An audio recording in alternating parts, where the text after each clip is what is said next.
get what you want. You can't always get what you want. But if you try sometime, you might find you can get it to me.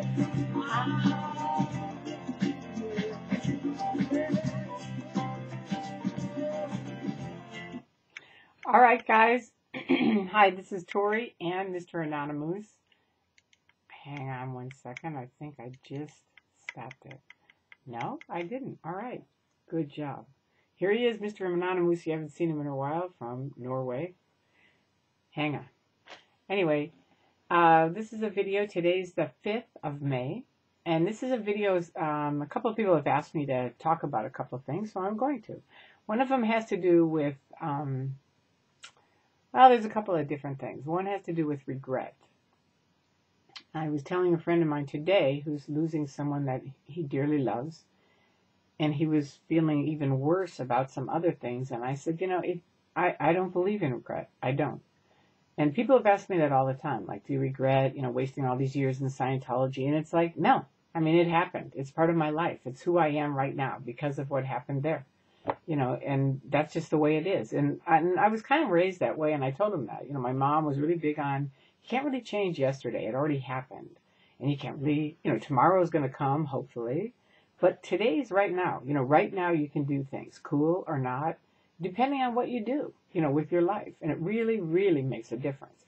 And I've tried to tell my friend, I have a girlfriend who, you know, is always telling me she's depressed and bummed out and, you know, this and that's happening. She's not happy. And I'm always trying to tell her, you know, you've got a lot of good things going your way, you know, compared to a lot of other people. And you got to change your mind, you know, because look at what you have, right? And she never gets it. Never. So yesterday we are sitting at a restaurant. And unbeknownst to me, she's sitting facing this young man who's basically paralyzed completely. And his parents are there feeding him. And I didn't know it, you know, until they finally got up to leave and they pulled up alongside of us. And then I could see, you know, the whole picture. And it was unbelievably sad. I mean, to the parents, I mean, of course, to the young man, it was horrible. The mother said he had accidentally shot himself, whether he tried to shoot himself or not. I mean, it was one of those things where it was like, oh, bless their hearts and bless his heart. You know, it was just like, what a drag. And it truly did. I looked at her and I said, this is what I'm talking about. You know, no matter what, how much stuff you have going on that's so bad. You know, when you see something like that, you go, it isn't that bad. You know, it isn't. I mean, it's a million miles from that bad. That bad is really bad. And even somebody's really bad, there's other people that have really bad, even worse than that. So it's really important that you keep it in mind when you've got this. Like, I used to call her all the time, and I'd say, how you doing? And same day, same shit, different day. All the time. So it didn't matter what. And, I mean, she had a lot of good stuff going her way, that she's lost a lot of stuff over the years I've known her. And she still has some really cool stuff. But I'm reminding her now, you know, it's like you have a small window of opportunity where you can change things and it'll be really good for you. But if you don't, it's going to be really bad for you, right? But you've got to do something about it. And she was having a really hard time getting this whole thing into motion until she saw that young man. And today I talked to her and she said, I'm doing it. I got it. You know, it's like I'm over, you know, being depressed or, you know, like, oh, my life is so crummy and, oh, I wish I could have had this or that. You know, it's like, okay, you don't. You know, yeah, your husband left you. Okay, get over it. You know, it's like, move on. Get your ticket, get on a bus, go on. Life moves on.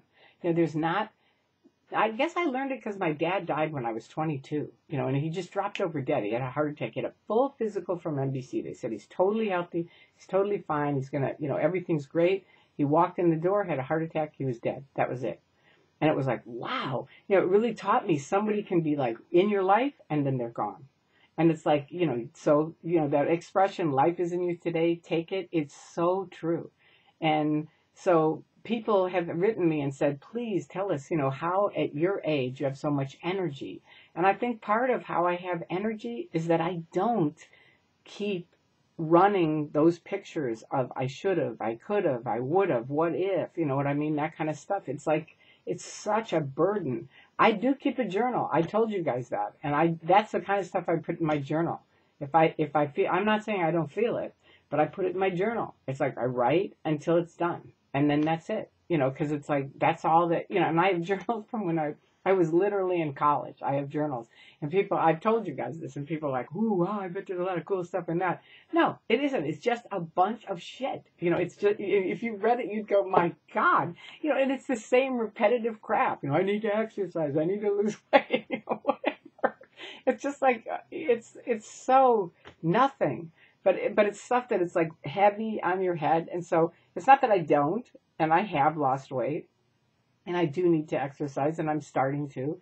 But it's, you know, it's all the stuff that goes along with that. I didn't, and I feel really crummy or whatever. Okay, so put it in your journal. Write it down somewhere so you can get rid of it and let go of it, and then go along and enjoy your day. Because, you know, there's a lot of cool stuff that happens every day. And people say to me, oh, I wish I lived in LA. You know, you have so many great things. Wherever you live, you have great things. I promise you. There's tons of people in LA that don't take advantage of all the cool things here in LA at all.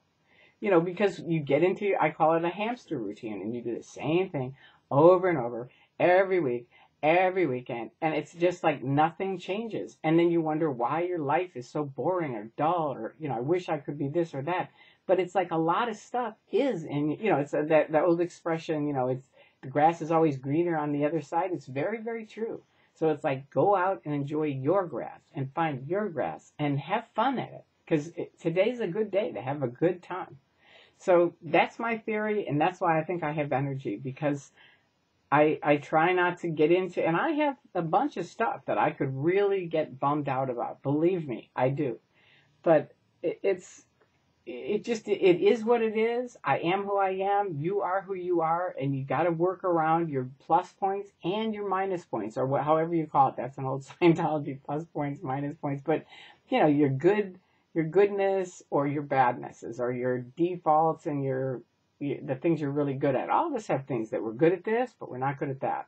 As soon as you know both, then you start doing better. Because if you don't know what you're bad at, you're going to keep getting hit in the face with it. But once you finally go, you know, I'm not good at this. And I was willing, because I'm in sales and I'm really bad at math. So I started telling people, hey, you know, I'm really bad at math, but I can make you a lot of money if you help me, you know, sidetrack it. And this was before calculators and all this stuff when I started in on it, where you had to write everything down, and it was a mess. And you know what? I was their top salesperson. It was all men and me. And I sold more stuff than any of those guys. And they were engineers. But, you know, I was friendly and nice, and I cared about people, and I sold a lot of stuff.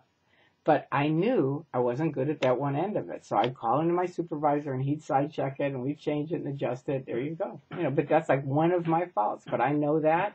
And you have to live around it, because otherwise it just keeps hitting you in the head.